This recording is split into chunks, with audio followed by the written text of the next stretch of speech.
எல்லாருக்கும் வணக்கம். டம்போரா அப்படின்னு ஒரு அமானுஷ்யமான கிராமம். அந்த கிராமத்துக்கு பக்கத்துல யாகவெளி அப்படின்னு ஒரு அடர்ந்த காடு ஒண்ணு இருக்கு. அந்த காட்டை கிட்டத்தட்ட 1000 வருஷத்துக்கு மேல ஒரு சூனியக்காரி பாதுகாத்துட்டு வந்துட்டு இருக்கா. அந்த தம்போரா மக்கள் அந்த யாகவெளி காட்டு வழியாட்ட தான் அந்த கிராமத்துக்கு போகவும் முடியும், அந்த காட்டு வழியாட்ட தான் அந்த கிராமத்துல இருந்து திரும்பி வரவும் முடியும். அந்த தம்போரா மக்களை தவிர வேற யாராவது அந்த கிராமத்துக்கு புதுசா வந்தாங்கன்னா உடனே அந்த காட்டேரி அவங்களை வழிமறைச்சிடும். அவங்க கிட்ட அது வித்தியாசமான ஒரு புதிர் கேள்வி ஒண்ணு கேட்கும். அதுக்கு அவங்க சரியான பதில் சொல்லிட்டாங்கன்னா அது அவங்களுக்கு வழி விட்டுடும். இதுவே தவறான பதில் சொல்லிட்டாங்கன்னா அது அவங்கள ரொம்ப கொடூரமாவே கொண்டுடும். நீங்க நம்ம சேனலுக்கு ஃபர்ஸ்ட் டைம்னா ஒரு லைக்கை போட்டு சப்ஸ்கிரைப் பண்ணிடுங்க. சாப்பாடு கூட வழி இல்லாத ஒரு ஏழை குடும்பம் அந்த தம்போரா கிராமத்துக்கு வராங்க. காட்டுக்குள்ள போன அவங்களுக்கு ரொம்பவே பசி. அவங்க கையில எந்த ஒரு சாப்பாடுமே இல்ல. தூரத்துல 2 பழமரத்தை பாக்குறாங்க. ஆனா இந்த 2 பழமரங்கள்ல ஒரு மரம் விஷப்பழத்தை காய்க்கிற மரம், ஒரு மரம் தான் சாப்பிடுற பழங்களை காய்க்கிற மரம். இப்போ உங்களுக்கான கேள்வி என்னன்னா, ஏபி இங்க மொத்தம் 2 மரங்கள் இருக்கு. இந்த 2 மரத்துல அந்த விஷப்பழத்தை காய்க்கிற மரம் எது? உங்களுக்கு தெரிஞ்சதுன்னா நம்பர் 1 போட்டு உங்க ஆன்சரை கமெண்ட் செக்ஷன்ல சொல்லுங்க. இதை கண்டுபிடிக்க உங்களோட நேரம் இப்ப ஆரம்பிக்குது.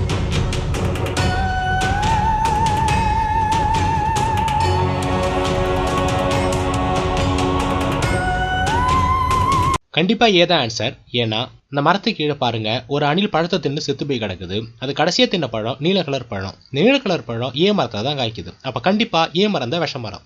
எத்தனை பேர் சரியா கண்டுபிடிச்சிங்களோ எல்லாருக்கும் வாழ்த்துக்கள். அவங்க விஷமில்லாத மரத்தை கண்டுபிடிச்சு அந்த மரத்தோட பழத்தை சாப்பிட்டுட்டு இருக்காங்க. அப்படி அவங்க அந்த பழத்தை சாப்பிட்டுட்டு இருக்கும் பொழுது ஏதோ ஒண்ணு அவங்களை கண்காணிக்கிற மாதிரியே அவங்களுக்கு தோணுது. இப்போ இந்த வீடியோ நான் ஜூம் பண்ணி காட்டுறேன். அவங்க சாப்பிட்டுட்டு இருக்கும் பொழுது அவங்களை கண்காணிச்சது யாருன்னு உங்களால சொல்ல முடியுமா?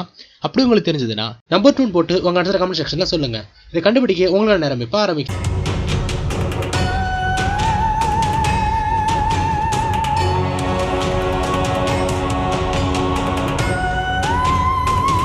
மரத்துக்கு பின்னாடி இருந்து அவங்களை கண்காணிச்சிட்டு இருந்தது ஒரு பயங்கரமான புலி.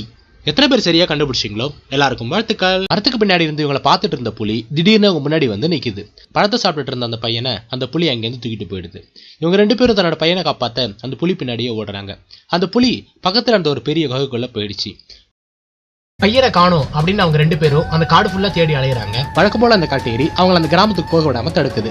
என்னோட புதிர் கேள்விக்கு நீங்க சரியான பதில் சொல்லிட்டீங்கன்னா நீங்க அந்த கிராமத்துக்கு போகலாம். இதுவே தவறான பதில் சொல்லிட்டீங்கன்னா உங்களை அந்த காட்டுக்குள்ளேயே வச்சு நான் கொண்டுடுவேன் அப்படின்னு சொல்லிட்டு அந்த காட்டேரி ஒரு கேள்வி கேட்குது. அது என்னன்னா, 4 பொண்ணுங்க புதையலை தேடி ஒரு காட்டுக்குள்ள போறாங்க.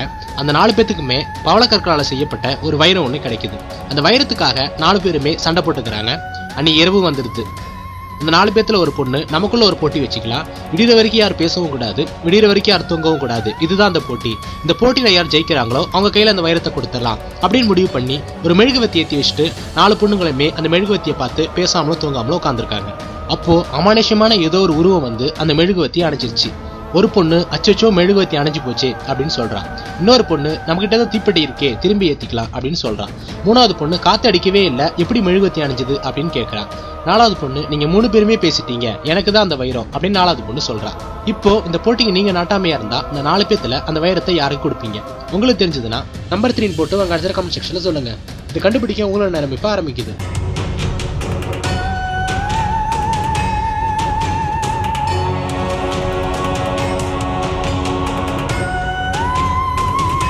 நீங்க நம்ம சேனலுக்கு ஃபர்ஸ்ட் டைம்னா ஒரு லைக்கை போட்டு சப்ஸ்கிரைப் பண்ணிட்டு பாருங்க. வாங்க இப்போ பதிலா பார்க்கலாம். கண்டிப்பா அந்த வைரத்தை 4 பேத்துல யாருக்குமே கொடுக்க கூடாது. ஏன்னா கடைசியா யார் பேசுறாங்க அப்படிங்கிறது போட்டி இல்ல, விடிகிற வரைக்கும் யார் பேசாம தூங்காம இருக்காங்களோ அப்படிங்கிறது தான் போட்டி. விடியறதுக்குள்ளேயே 4 பொண்ணுங்களுமே பேசிட்டாங்க. அப்ப கண்டிப்பா யாருக்குமே அந்த வைரம் கிடையாது. அவங்களுக்குள்ள வேற ஏதாவது ஒரு போட்டி வச்சு அதுல யார் ஜெயிக்கிறாங்களோ அவங்களுக்கு தான் அந்த வைரத்தை கொடுக்கணும். எத்தனை பேர் சரியான பதில கண்டுபிடிச்சிங்களோ எல்லாருக்கும் வாழ்த்துக்கள்.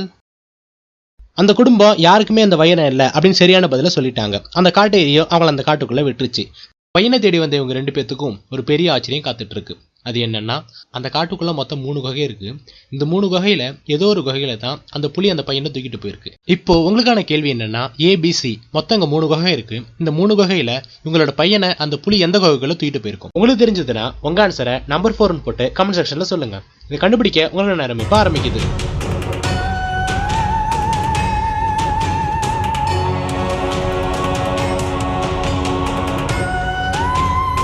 கண்டிப்பா சீதா ஆன்சர். ஏன்னா அந்த பையன் கடைசியா ஒரு பழத்தை சாப்பிட்டுட்டு இருக்கும்போது தான் அந்த புலி அந்த பையனை தூக்கிட்டு போச்சு.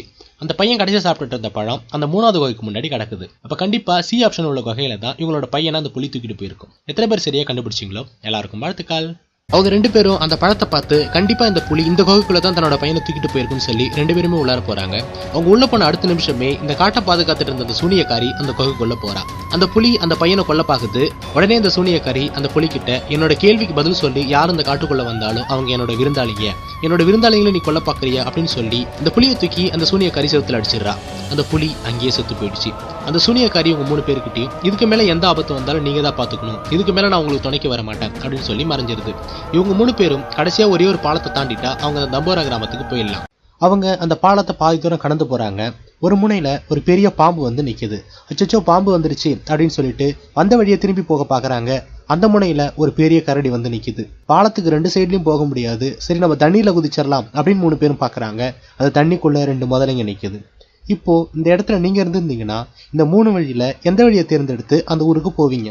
உங்களுக்கு தெரிஞ்சதுன்னா நம்பர் 5 போட்டு உங்க ஆன்சரை கமெண்ட் செக்ஷன்ல சொல்லுங்க. இது கண்டுபிடிக்க உங்களோட நேரம் இப்ப ஆரம்பிக்குது.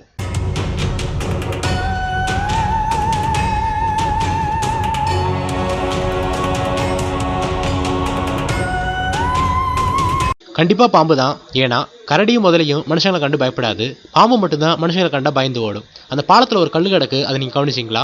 அந்த கல்லை தூக்கி அந்த பாம்பு மேல அடிச்சாலே அந்த பாம்பு அங்கேருந்து ஓடிடும். இவங்க 2 பேரும் ஈஸியா அந்த பாலத்தை கடந்து அந்த கிராமத்துக்கு போயிடலாம். எத்தனை பேர் சரியா கண்டுபிடிச்சிங்களோ எல்லாருக்கும் வாழ்த்துக்கள். இந்த வீடியோஸ் உங்களுக்கு பிடிச்சிருந்ததுன்னா நம்ம சேனலுக்கு ஒரு லைக் போட்டு சப்ஸ்கிரைப் பண்ணுங்க. எல்லாருக்கும் நன்றி.